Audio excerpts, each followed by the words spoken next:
Para hacer la coloquia de hoy, un acto que está convocado por la célula de letrado del Partido Unido Obrero Español de Sevilla, en el que se va a tocar el tema de psicología y conciencia, y con ello pues, la célula nuestra pretende contribuir a la lucha al debate político y ideológico en el momento actual de nuestro partido en contra del sistema para construir, para abrir caminos que nos conduzcan al socialismo. La actividad que ahora se inicia está previsto que concluya alrededor de las 2 o antes de las 2, porque es la hora tope que tenemos nosotros, y se va a iniciar con 3 intervenciones de camaradas de nuestra célula y después se dará un informe también por parte de Manuel González.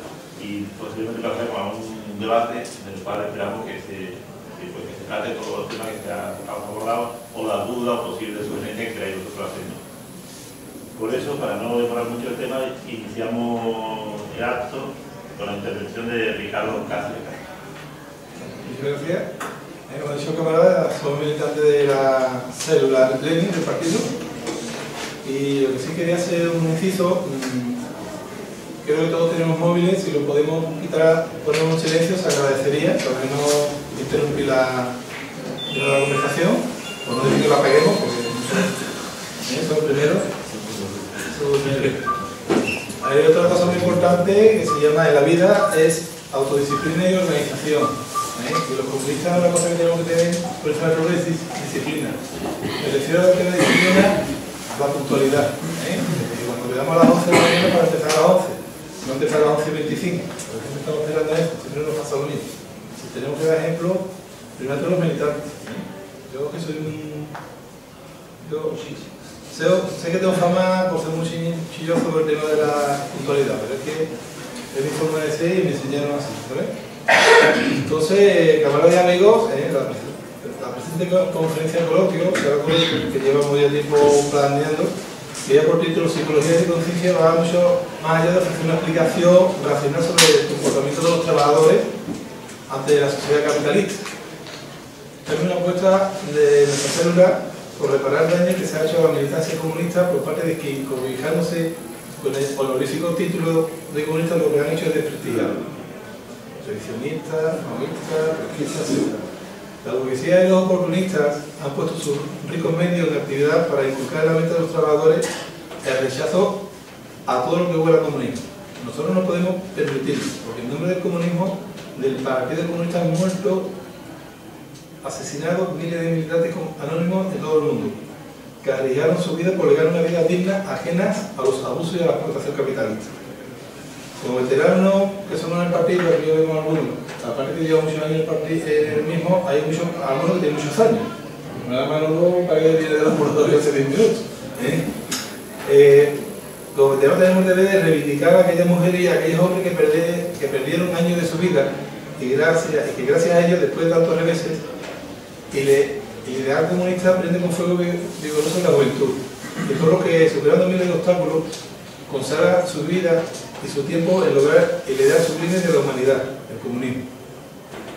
Recordemos los nombres de camaradas añorados, como el camarada Ciclo, Pepe Cordero, un camarada dedicado para el partido, él no tenía días libres, era partido, y tantos camaradas del PCOE que lucharon dentro y fuera de las cárceles, por no renunciar a su nombre de comunista. Por eso no avergonzarse de ser comunista y de hablar sin ocultar que ser comunista significa vencer la propaganda burguesa y a los traidores y levantar la bandera de la libertad y de la igualdad. Y por eso es por lo que estamos luchando, todos los que estamos aquí y algunos que por circunstancias pues ya no, la vida nos ha abandonado. Vivan los comunistas, viva el PCOE. Vamos a dar paso ahora a paso al camarada Juan. Buenos días, camaradas y amigos. Yo también formo parte de la célula Lenin, como ha dicho Robert, no voy a repetir lo mismo, también sigo eso, formalidad y puntualidad a la hora de cualquier acontecimiento, cualquier acto que haga el partido. Yo quería hacerle un comentario a un escrito que he hecho aquí sobre la misión de algunas cosas. La lucha por el socialismo es inseparable de la lucha por la libertad. Por eso los comunistas somos los más fervientes luchadores por la libertad de los trabajadores y del pueblo. No podemos comenzar esta conferencia coloquio sin recordar ni denunciar que en el Estado español existen cientos de presos políticos. nacionalistas y comunistas que llevan años en las cárceles ante el más absoluto silencio de los medios de comunicación. Asimismo, se constata que conforme la crisis se agudiza y se toman medidas más reaccionarias, se va intensificando la represión contra las masas trabajadoras, como lo demuestran las actuaciones de la policía frente a las manifestaciones y la persecución de nuestros camaradas, especialmente jóvenes. Baleares, Alcalá de Henares, Cazorla, son pruebas inequívocas de que el partido centra su atención en las fuerzas represivas. Se da el caso de que un camarada de nuestra Federación de Jóvenes Comunistas lo han sancionado en 2 ocasiones. La primera por liderar una manifestación estudiantil, sin pedir permiso, mientras la segunda es pura hazaña, porque no vuelven a sancionar por liderar una manifestación en la que no estuvo. O sea, a nuestro camarada secretario político del Comité Regional de Baleares lo retuvo la policía en plena calle, sin que tuviera lugar manifestación ninguna ni ningún acto en ese momento. Ellos se preparan, ellos atemorizan, nosotros debemos hacer lo propio y con ese espíritu revolucionario vamos a celebrar la presente conferencia ecológica. Por la libertad y el socialismo, viva el PCOE.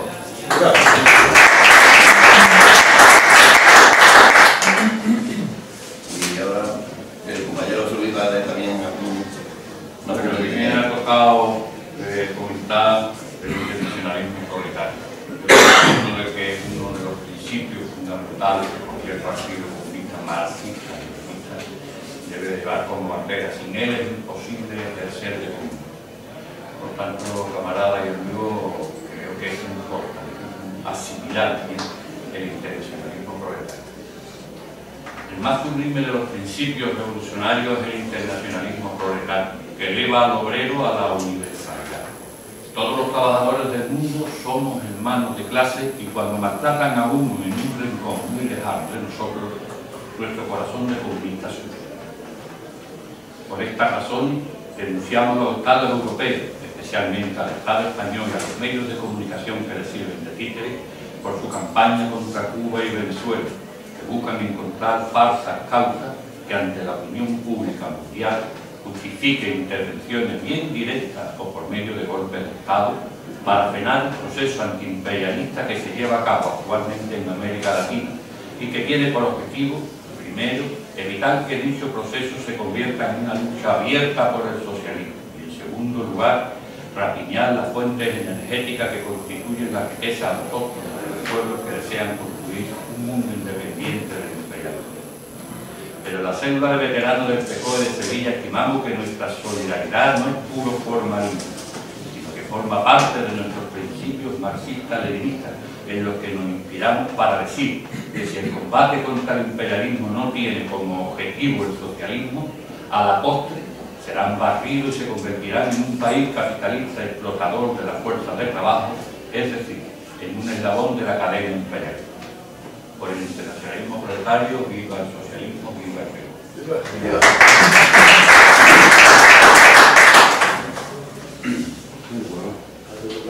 Pasamos a lo que prepara el informe sobre ecología y conciencia. Pues voy a explicar un poco la dinámica. Nosotros escogemos un tema, lo discutimos colectivamente y elaboramos un informe a presentar. Ese informe lo queremos hacer siempre por escrito para que lo lea cualquiera de nosotros.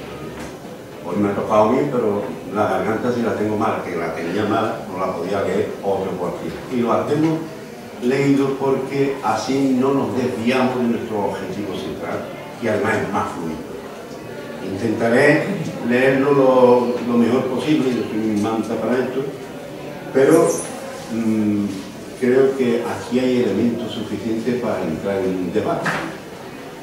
Esperemos que entremos. ¿Quién no se ha preguntado alguna vez por qué fulanito, pese a pasar por una situación extremadamente mala, que tiene varios hijos que alimentar y para ello necesita la ayuda de la familia, no se revela nunca contra la injusticia? El caso de fulanito, que se muestra pasivo ante su destino, no es para nosotros lo más importante de este debate. Además, ni es pasivo ni es neutral, porque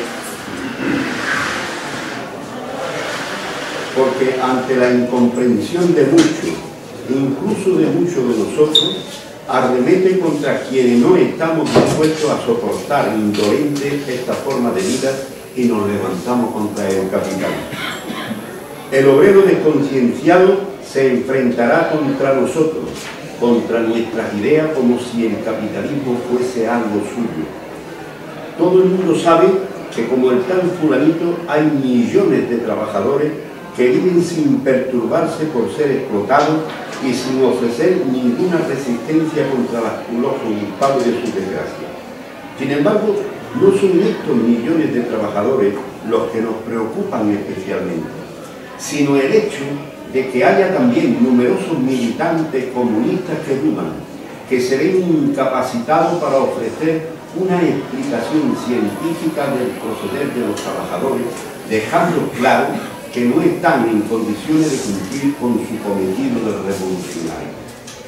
En esta primera conferencia vamos a intentar paso a paso ir allanando el camino que nos llevará hasta la comprensión de la conducta del obrero, y lo haremos de la manera más sencilla posible, para que su lógica sea accesible a todo el partido, a los militantes, a los simpatizantes, a los amigos, etc., con el propósito de que adquieran la firmeza necesaria que les facilite la labor de convencer en su círculo de amistades y laborales cuando hablen de política. La pregunta capital es: ¿cómo adquiere el trabajador la conciencia de clase? Pensad por un instante que el proletariado moderno es, junto con la clase burguesa, las dos únicas clases paridas por el modo de producción capitalista. Las demás clases y muchas profesiones, campesinos, terratenientes, etc., son clases que pertenecen a otro sistema de producción más antiguo que el capitalismo. Así pues, el proletariado le debe su existencia al capitalismo y morirá cuando no quede rastro del modo de producción burgués. Es natural y obligado, por consiguiente, que su pensamiento sea desde el principio totalmente burgués. Todo lo que le rodea, desde su nacimiento hasta su muerte, será capitalismo en movimiento, por lo que la influencia que éste ejerce y ejercerá sobre su mente es total y absoluta. Aunque no existiesen medios de comunicación masiva, el proletariado moderno estaría bajo el dominio de todo lo que es y representa el capitalismo, porque, como hemos dicho, es hijo suyo. Si un revolucionario piensa que un proletario con pensamiento burgués es un contrasentido, se equivoca y difícilmente lo ganará para la causa revolucionaria, porque no ha entendido nada. No es el capitalismo el que nos roba un hermano de nuestra clase. Somos nosotros los que vamos a quitarle un hijo suyo, que además es su sustento, lo que le da la vida. Esto hay que tenerlo siempre presente. A pesar de su conciencia aburguesada, el proletariado, por ser el más moderno y el más numeroso, nace con la misión de dirigir a todas las clases y capas sociales que están siendo explotadas por el capitalismo para acabar con este. Pero, ¿por qué y cómo opera esta contradicción? Como quiera que el mundo en el que vive y al que pertenece es el mundo burgués, jamás por sí mismo se dará cuenta de la necesidad de transformar la sociedad capitalista en otra que no está en su mente, que para él no existe. Alguien se la tendrá que descubrir y no resultará bastante con descubrírsela. Habrá que inculcársela por medio de un proceso práctico. Nunca por cuenta propia podrá descubrir el concepto plusvalía que él genera y que es el motivo del enriquecimiento del burgués. Tampoco alcanzará a descubrir la composición orgánica del capital, la cual explica la aparición forzosa de sucesivas crisis económicas, causa de mucha de su desdicha. Así pues, nunca llegará por su propia experiencia a comprender en su contenido y forma al sistema capitalista, pese a haber sido parido por él. En definitiva, nunca concebirá el socialismo como sabido. Eso no quiere decir que no busque respuesta a las preguntas que se hacen, pero las que encuentra, debido a sus limitaciones, siempre chocará con lo que el sistema le ha enseñado como la verdad indiscutible de la vida. Esto es, que para que una sociedad humana tenga razón de ser, tienen que haber personas capacitadas y dedicadas a dirigir sin trabajar y otras a trabajar sin más. Quienes deben emplearse a una tarea u otra, será para el obrero cuestión de suerte o de inteligencia, y concluirá que todos los males pueden solucionarse bien cambiando a los dirigentes que no cumplen correctamente con su misión en la sociedad, o bien haciendo trabajar más y mejor a los dirigidos. Hasta aquí puede llegar su análisis sin ayuda de nadie, pero no más lejos. Pensad que al ser hijo del sistema, esta premisa la ve de un modo natural. Todo lo demás, que no se le manifiesta prácticamente, es para él pura fantasía. Preguntemos a cualquier obrero que no haya alcanzado aún la conciencia de clase y veremos que todos están más cerca de querer independizarse, de convertirse en patrón, antes que hacer la revolución, algo que no se plantea de ninguna de las maneras, porque lo primero es tangible, tocable, lo otro no le llega a su mente ni tan siquiera como una posibilidad, porque requiere todo un proceso de enseñanza como estamos teniendo nosotros. Y esa enseñanza le tiene que venir de fuera de la simple relación económica con el patrón. Le tiene que venir del partido como nos viene a nosotros. Pero pese a su abocada voluntad y a su forma de pensar un tanto necia, no puede evitar el desarrollo de las contradicciones irreconciliables que subyacen entre el patrón y él, aunque todavía no la vea, porque no se le haya manifestado. Contradicciones que se irán enconando paulatinamente por medio de la acción, de la práctica, pues la burguesía, para sobrevivir en este sistema de competencia cruel, se ve obligada por imperativo natural, por inercia de la economía capitalista, a explotar más y más al trabajador. Y lo explota de la única manera que puede, haciéndole trabajar más, obligándole a producir mayor cantidad de productos en el menor tiempo posible, a la par que le reduce su salario directa o indirectamente. El patrón paga un salario al obrero. No vamos a entrar en los conceptos económicos marxistas para ir más rápido. Pero al cabo del tiempo, el dinero que paga el patrón ve reducido su valor, y es debido a que todo cuanto necesita el obrero para vivir es cada día más caro.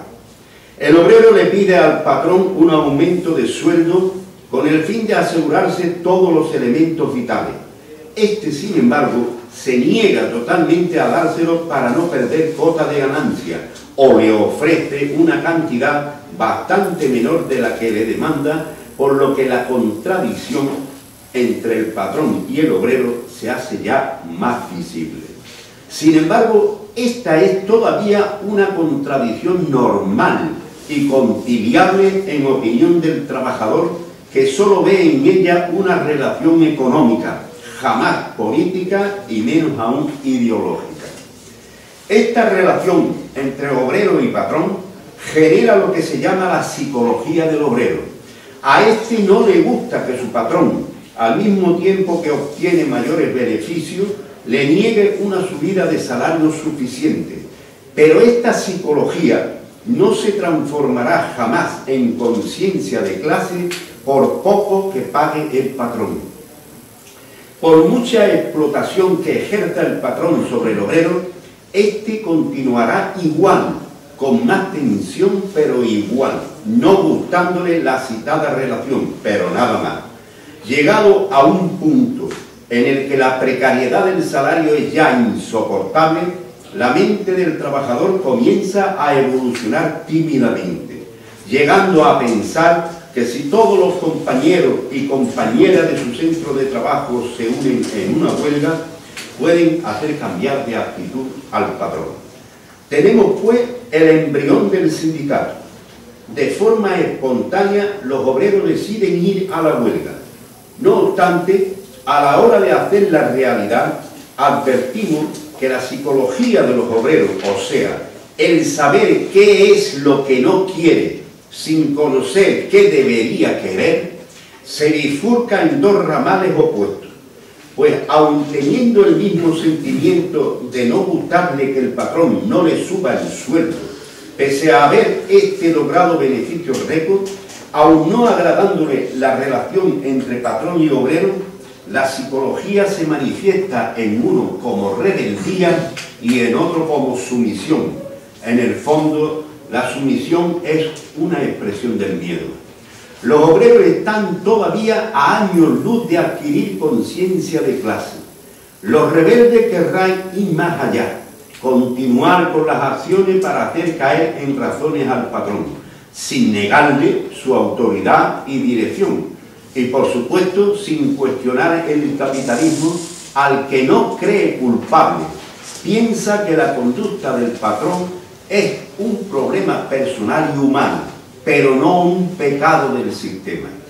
En cambio, los sumisos, ante su miedo, se rebela contra el rebelde para justificar su esquirolismo, porque el rebelde le coloca ante una situación complicada tanto respecto del empresario como también con su familia. No obstante, después de un proceso más o menos largo, el sumiso puede llegar a convertirse en rebelde en algún momento de su vida, e incluso su rebeldía puede desbordar a la de sus compañeros. Posteriormente, los trabajadores rebeldes comprenden que los patronos están todos unidos para llevar una política común contra ellos. Además, comprueban que el gobierno dicta leyes que favorecen a la patronal. Es entonces cuando deciden que el sindicato debe ser universal para que pueda convocar huelgas generales con el fin de hacer retroceder los planes del gobierno. Hasta aquí, todo el proceso descrito de una forma lineal tiene un desarrollo espontáneo. El obrero no actúa por conciencia de clase, sino obligado para defenderse, porque en ello le va la subsistencia como persona, pero no como clase. Aunque, según advertía Lenin, la espontaneidad tiene grados, y es la antesala de la toma de conciencia de clase. Ahí es donde debe estar el partido. Antes de proseguir, debemos aclarar en qué consiste la conciencia de clase. El patrón tiene conciencia de su clase y sabe perfectamente que para perpetuar su existencia debe continuar, y cada vez con mayor intensidad, explotando a los trabajadores. Sin ello morirá, y al tomar conciencia de esta realidad inapelable, pone todos los medios a su alcance para neutralizar a su enemigo, la clase obrera, para que ésta no pueda organizarse políticamente. Sin embargo, en muchos casos, le ayuda, entre comillas, a organizarse sindicalmente, para que ésta nunca pueda alcanzar su conciencia de clase, que por lógica ha de tener un contenido opuesto a la suya. Si el patrón vive a costa de explotar a los trabajadores, estos no serán libres mientras que exista el patrón. En su consecuencia, el obrero ha de conocer esta realidad y asumirla, lo que significa que debe acabar con el explotador para dejar de estar explotado. Y esto no será posible sin eliminar el sistema que le es inherente, el sistema que le proporciona todas las armas precisas para continuar con esa explotación. Para Lenin, el trabajador toma conciencia de clase cuando asume la política comunista. Esto es, cuando lucha organizadamente contra el poder establecido y no contra los efectos del poder establecido, cuando se decide por la lucha política y arremete contra todo lo que comprende el sistema que mantiene al burgués, es decir, cuando el obrero ha comprendido que él tiene que arrebatarle el poder al burgués para imponer el suyo. Mientras esto no suceda, las luchas serán exclusivamente económicas y espontáneas, y dentro de los cauces que le provee el propio sistema, a pesar de que a veces adquiere un contenido político, como es exigir que el gobierno anule o abola una ley antiobrera. Por ejemplo, si se consiguiera que el gobierno del PP diese marcha atrás en la reforma laboral, la situación de explotación del obrero no variaría un ápice. Ninguna huelga general económica, como las que se están desarrollando en nuestro país y en toda Europa, tampoco las huelgas contra el cierre de las empresas, las manifestaciones contra tal o cual gobierno generan por su propio desarrollo la conciencia del trabajador, y ni mucho menos va contra el modo de producción burgués. Cambiará el gobierno, el tipo de dictadura del capital, como puede ser de fascismo a democracia monárquica, a república, pero siempre dentro del sistema capitalista, es decir, sin poder quitarse de encima la explotación ni el explotador, y a más nunca llegará el obrero.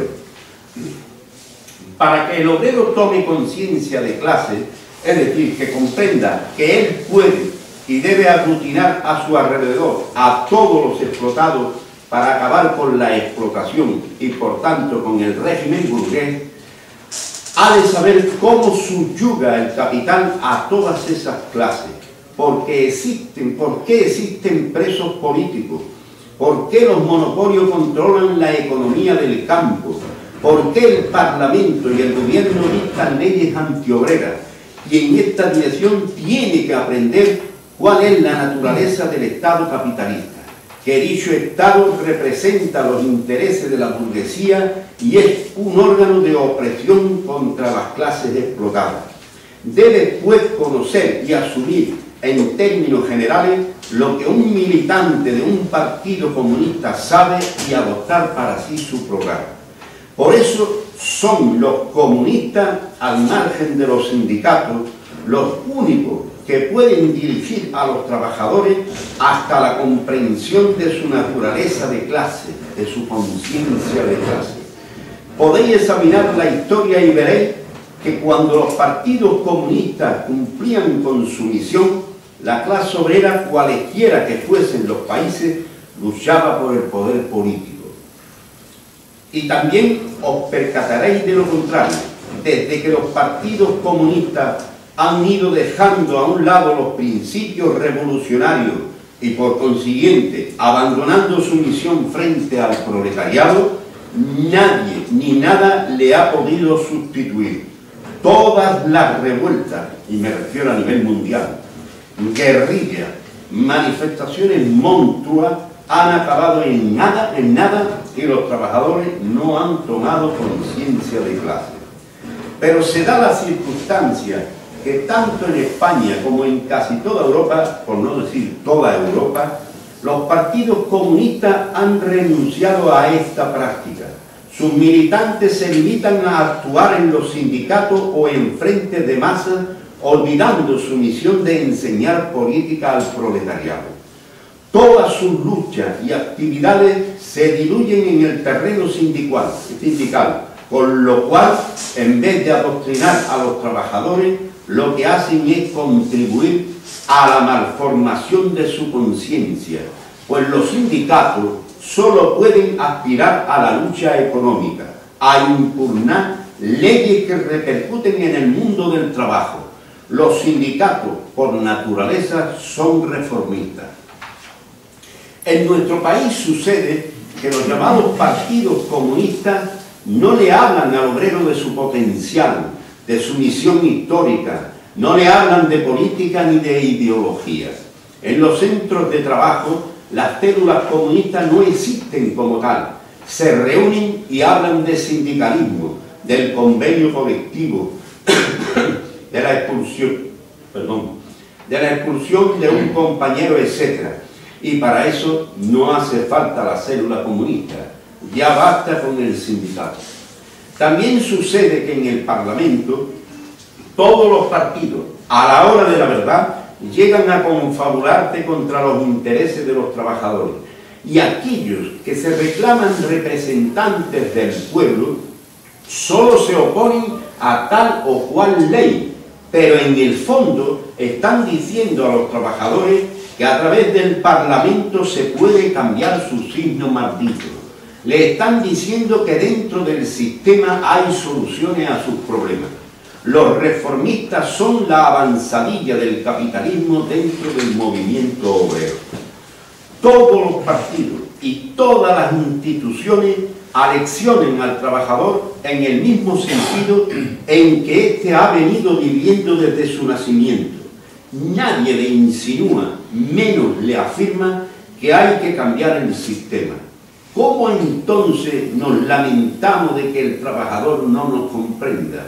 ¿Cómo entonces nos indignamos porque después de una huelga general el trabajador continúe votando y además a un partido burgués? ¿Qué otro remedio le hemos dado?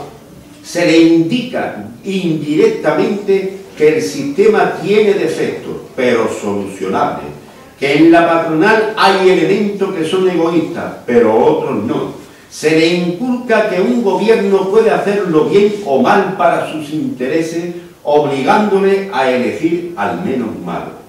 Por consiguiente, se le prepara entre todos en lo contrario de lo que debe aprender. A la misma vez, el comunista se esconde y no le dice la verdad cara a cara, por temor a que el trabajador no lo siga, no lo entienda. Cuando de verdad no le sigue ni le entiende, es ahora cuando no le habla. Nuestro partido tiene que volver a funcionar como lo hizo el partido bolchevique. No vale solo con imputar a los reformistas encaramados en las direcciones de los sindicatos que son unos traidores. Hay que utilizar los sindicatos, las instituciones, el frente de masa para movilizar a los trabajadores, para denunciar el reformismo, para descubrirle al servicio de quién están esas instituciones. En una palabra, para abrir la mente de los trabajadores hacia la política y no para engañarlos, haciéndoles creer que los sindicatos y las instituciones pueden solucionar sus problemas o están en sus manos. Con la movilización y la dirección de los comunistas, el obrero se encontrará con la policía represora, con el clasismo de la justicia, con la traición de los reformistas. El obrero se sorprenderá y el comunista, incito, le sacará de todas las dudas. Le demostrará que estos elementos unidos forman un todo junto con el capitalista que lo trata como enemigo. En la movilización, el obrero rebelde está más dispuesto a escuchar política. El comunista debe aprovechar esa ocasión, primero neutralizando a los reformistas y acólitos del burgués y después marcándole el verdadero camino. Pero también y simultáneamente a esta actividad ineludible, los trabajadores tienen necesidad de poseer su propia tribuna para que le expliquen cada uno de los casos políticos y sociales de una manera veraz, con el fin de formarse económica, política e ideológicamente.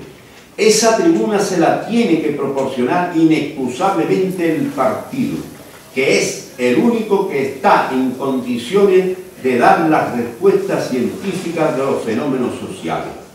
La actuación policial en las manifestaciones no puede suscitar más que indignación y rabia entre los trabajadores, cuando en la actualidad es objeto de diferentes interpretaciones entre ellos, dependiendo de dónde le viene la noticia. El empobrecimiento de los pequeños campesinos ha de ser el pretexto de una explicación profunda, con ejemplos claros, hasta el extremo que los trabajadores, fundamentalmente la clase obrera, comprenda la necesidad del cambio de sistema para proteger la economía rural, fuente de todas las materias primas y sea capaz de tomar conciencia de su indiscutible fuerza numérica e ideológica para convertirte en la dirigente del proceso revolucionario al objeto de acabar con las injusticias que se comete contra los campesinos. El enfrentamiento entre los estudiantes y la policía tendrá que penetrar en la mente de los trabajadores como un paso hacia adelante y nunca como un acto salvaje propio de una población juvenil e inmadura, como le explican los medios de difusión burgueses. Las guerras imperialistas tienen que ser comprendidas perfectamente por los sectores de trabajadores a modo de explotación de sus hermanos de clases de otros países. Y así, todo cuanto sucede, tanto en su entorno como en cualquier ámbito de la sociedad española e internacional, que suponga una actividad burguesa contra el pueblo, deben ser llevados por el partido a los trabajadores y no tienen que estar forzosamente ligadas en el mismo documento, en la misma charla, asamblea, meeting, etcétera, con su situación económica. Desde el principio, el partido se tiene que convertir en el transmisor, el cronista de la verdad, sin ocultar nada a los trabajadores, pues el único vehículo que poseen para ampliar sus conocimientos, imprescindible para hacerte dueño de su destino. A cada paso hay que explicarle que sin derrocar a la burguesía, sin aniquilar el sistema, sin que ellos accedan al poder político y económico, no habrá ninguna solución radical y eterna. Y todo se debe de decir con la mayor naturalidad. Para llevar a cabo esta misión irrenunciable, el partido y su célula tienen que actuar en los centros de trabajo y en la calle como organización independiente de la ACDT y del sindicato. Hay células que han creado su propio blog dedicado a los compañeros de su centro de trabajo. Pero reconociendo que constituye un avance, la misión no se completa. La agitación y propaganda ha de ser constante y, como hemos intentado explicar, cada caso que suceda en la sociedad y que merezca ser interpretado por los trabajadores de forma revolucionaria, será denunciado con todo detalle, incitando la indignación y la rabia. El periódico se debe repartir de manera amplia en cada lugar de trabajo y provocar su discusión. Dadas las circunstancias económicas, la prensa del partido puede ser sustituida por la hoja roja o cualquier documento de elaboración propia de la célula, del comité local o del comité provincial. Las secretarías de propaganda de las células y comités deberán estar en manos de los militantes más dinámicos del partido, pero con el periódico y las octavillas que serán entregadas frecuentemente, solo cumplimos con un aspecto parcial, al que hay que unir la agitación, que será por medio de charlas con grupos de trabajadores, con mítines, etc. La entrega en manos de las octavillas a la salida del trabajo, si no se puede hacer desde dentro, la entrega en manos de la prensa, etc., deben servir para provocar la discusión, como también que los trabajadores vayan al partido a preguntar sus dudas políticas, pero el fin primordial es reunir grupos de ellos, sacarlo del centro de trabajo y formar charlas, coloquios en nombre del PCOE. Todos los esfuerzos que se realicen para comunicarse con los trabajadores en su centro de trabajo serán exitosos si lo hacemos en nombre del PCOE. Luego sus frutos se verán en los mítines, manifestaciones, en las que los trabajadores poco a poco se unirán a la militancia en señal de aceptación de su vanguardia. El PCOE tiene que salir inmediatamente de la dinámica impuesta por la burguesía y los reformistas, la de prohibir a los trabajadores que hablen de política. Y finalmente, el partido no puede caer en la trampa de no hablar de política a los trabajadores, porque estos no quieren saber nada con los comunistas. Esa táctica burguesa hay que romperla, y se hace con tesón, sin desfallecimiento, pero siendo bravos propagandistas. Como resumen final, quiero exponer un ejemplo muy breve, pero creo que muy gráfico. Imaginemos una célula del partido en un centro de trabajo que tiene algunos miembros en el comité de empresa. Nuestros camaradas saben, a través del programa y de los múltiples documentos del comité central, que la solución a todos los problemas es el socialismo. Así, cada vez que en televisión, en la prensa o en su trabajo ven una injusticia, de forma inmediata en su mente, la mente de estos camaradas, surge la necesidad de cambiar el sistema. Se le viene a la cabeza la reforma agraria, la socialización de los medios de producción, y ven en su mente grandes luchas de los trabajadores por la conquista del poder. En cambio, los trabajadores de su centro de trabajo, lo que ven en la televisión, lo que escuchan en la radio y lo que leen en la prensa, es que el socialismo es un régimen malvado, que Stalin mató a millones de ciudadanos soviéticos, que Fidel es un dictador sin escrúpulos, que Chávez está loco y que en Corea del Norte existe un régimen tirano. Nuestros camaradas se reúnen normalmente en su centro de trabajo, pero solo para estudiar la táctica que deben llevar en el comité de empresa. Buscan la fórmula para desenmascarar a los miembros de Comisión Obrera y UGT del comité de empresa y los denuncian ante los trabajadores porque han despedido a un compañero y no han hecho nada. Sin embargo, no trazan ninguna línea de actuación para informar políticamente a los compañeros de una manera constante. Bien en octavillas, bien en un boletín, bien en charlas por grupo y menos aún en asamblea. Sobre qué es el socialismo y la necesidad de luchar por él, con el propósito de contrarrestar la intoxicación que en ellos provoca la burguesía con sus medios de comunicación. Y no lo hacen por ignorancia y por temor a ser rechazados por los trabajadores.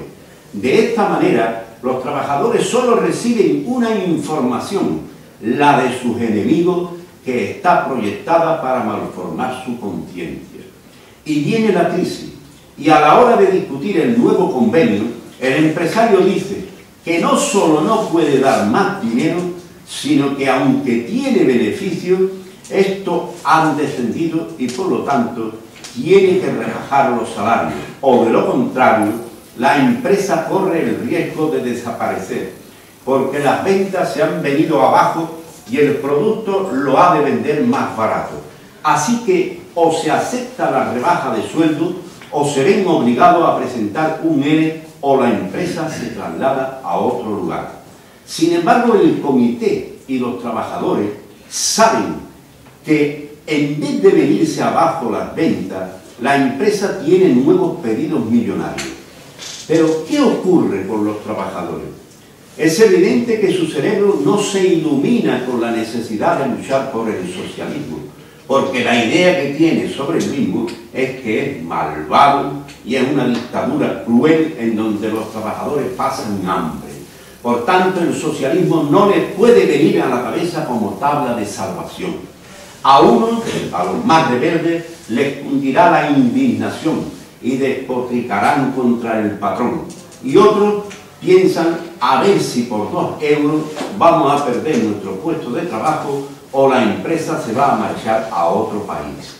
Se forman grupos comentando la actitud de la empresa y un camarada emberrechinado dice por primera vez en un grupo que lo que hay que hacer es unirse todos los trabajadores de todas las empresas y luchar por transformar la sociedad, luchar por el socialismo, que eso es lo que acaba con la avaricia del patrón y nos da seguridad a los trabajadores.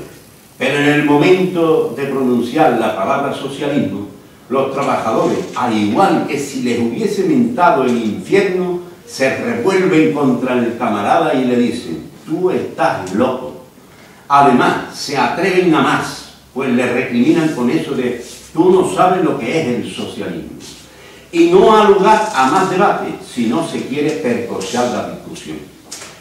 En la mente de los trabajadores surgió Stalin asesinando a millones de trabajadores, Fidel matando de hambre a su pueblo, etc. Nuestro camarada, abatido, viene al partido hablando mal de los trabajadores y afirma que no quieren saber nada y atostilla que son todos unos reaccionarios. Por lo tanto, nuestra lucha es imposible y no sirve para nada. Es evidente que el cazador ha sido cazado. Nuestro camarada se ha convertido en uno más de ellos porque no ha entendido cómo debe actuar el partido. Y vosotros tenéis la palabra.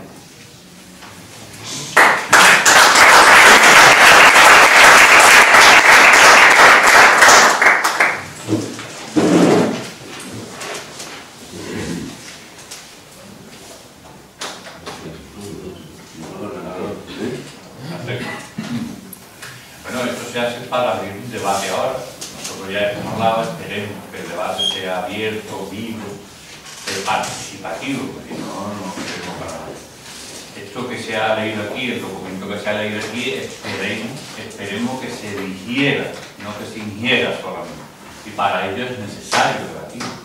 Para ello es necesario saber qué pensáis vosotros de este documento y qué pensáis vosotros de las posibles alternativas que hay, en dónde creen ustedes que podemos nosotros reforzar en cuanto al documento, que tiene dos aspectos para mí importantísimos en la situación que vivimos: psicología y conciencia. Se ha hecho una separación muy clara de lo que es la psicología y de lo que es la conciencia.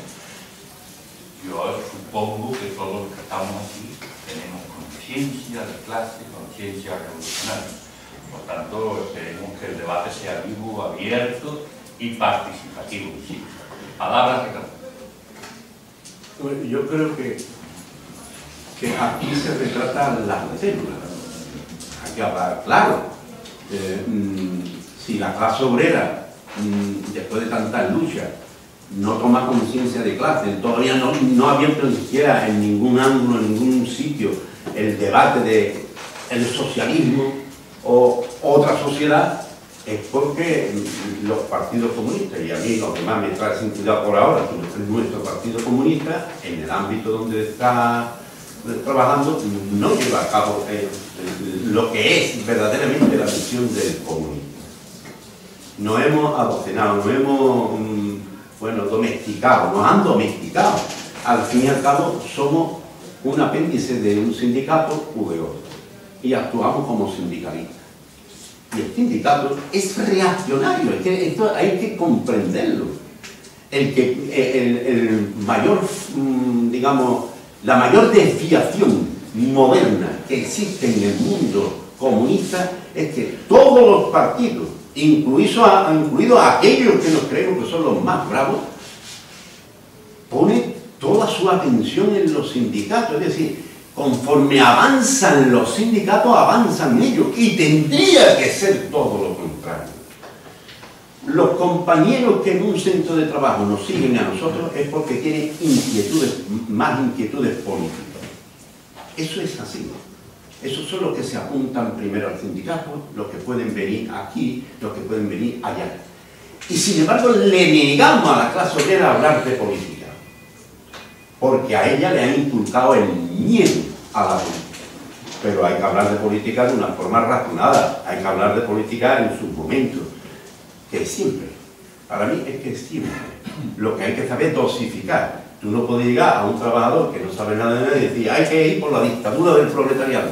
Se le puede decir, pero de otra forma, hasta que él comprende, y entonces dice, eso es la dictadura del proletariado. Pero lo que sí es cierto es que yo sé que hay células como la de Xavier, y yo he estado presente en alguna asamblea, en la calle, y otro, y han hablado de política. Pero no es eso, ¿eh? Eso es necesario, pero eso no es hablar de política.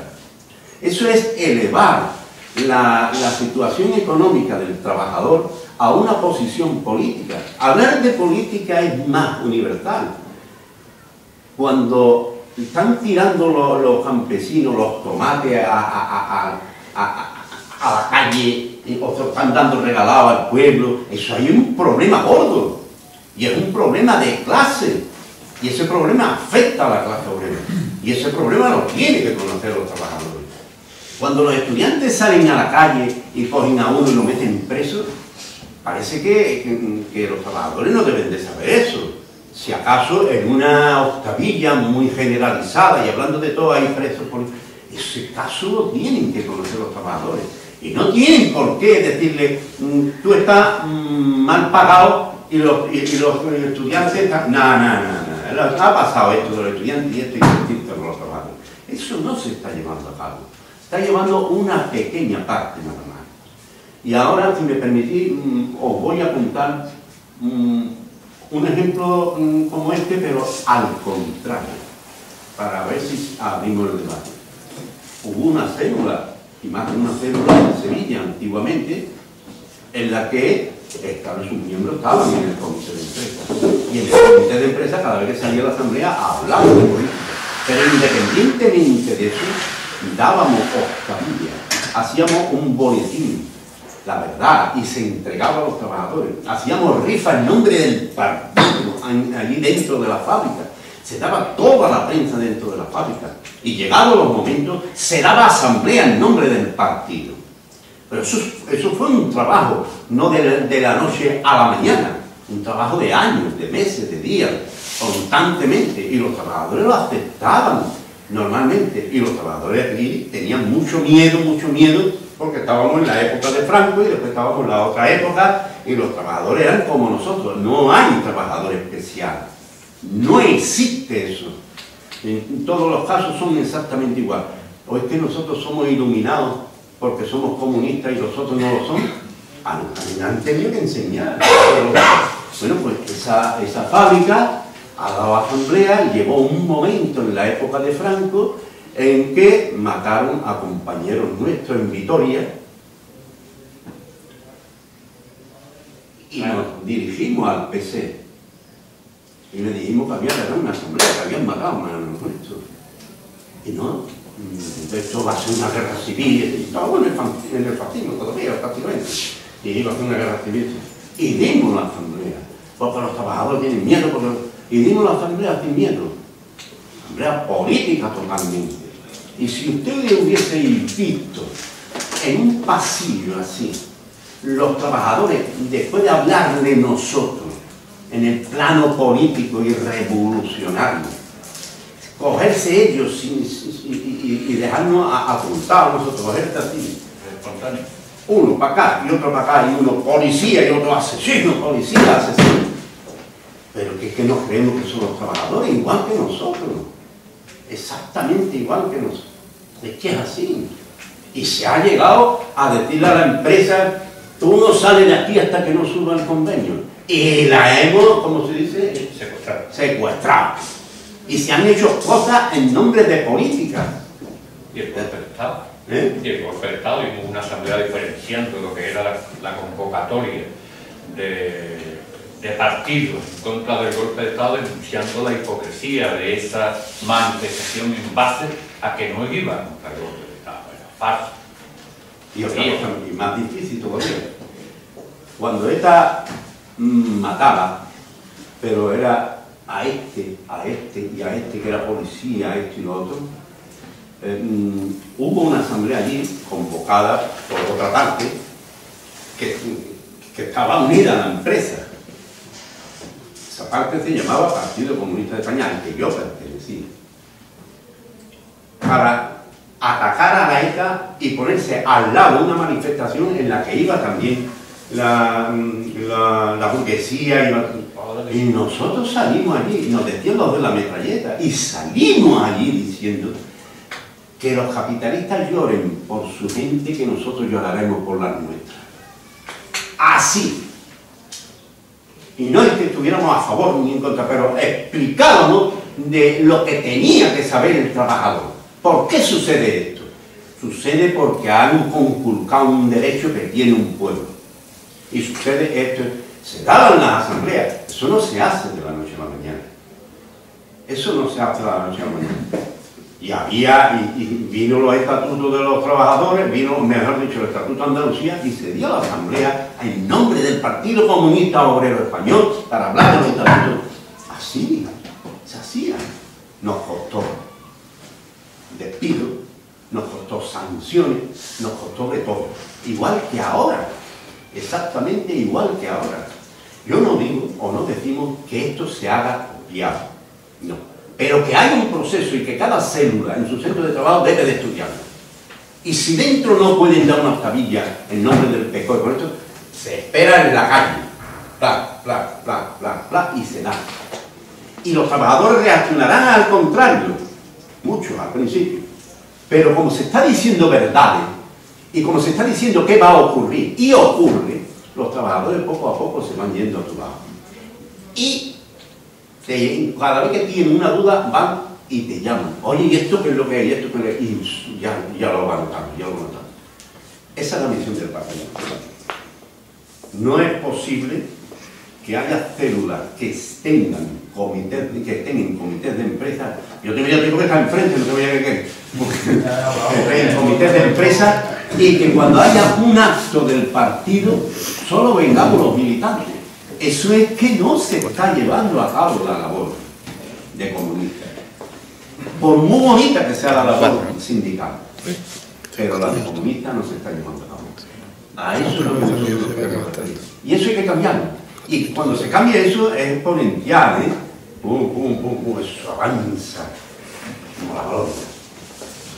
Ustedes tienen que hablar, ¿eh? Porque ya tenemos la garganta. Vamos, tenéis que hablar, si no tenéis que hablar, no lo tenéis que hablar. Y más Lo acaba que en un informe tan extenso y tan importante como se ha leído, algo tendremos que decir, algo tendremos que ver, tendremos que decir qué nos parece el informe, dónde creemos nosotros que realmente el informe ha apuntalado en la situación, es que si no, ¿verdad? Hay que digerir. Vale, en primer lugar, la verdad que el informe está bastante bien, un análisis bastante bueno y os doy la enhorabuena. Y aparte, lo que creo que es bastante útil, que puede ser bastante útil sobre todo al partido, es la autocrítica, ¿no? La autocrítica y las diferentes situaciones que habéis definido que se dan en la vida cotidiana de forma constante, ¿no? Cada 2x3 hablo con algún camarada del partido y me está contando situaciones de ese estilo, y la verdad que yo creo que es un informe bastante bueno y una autocrítica bastante útil.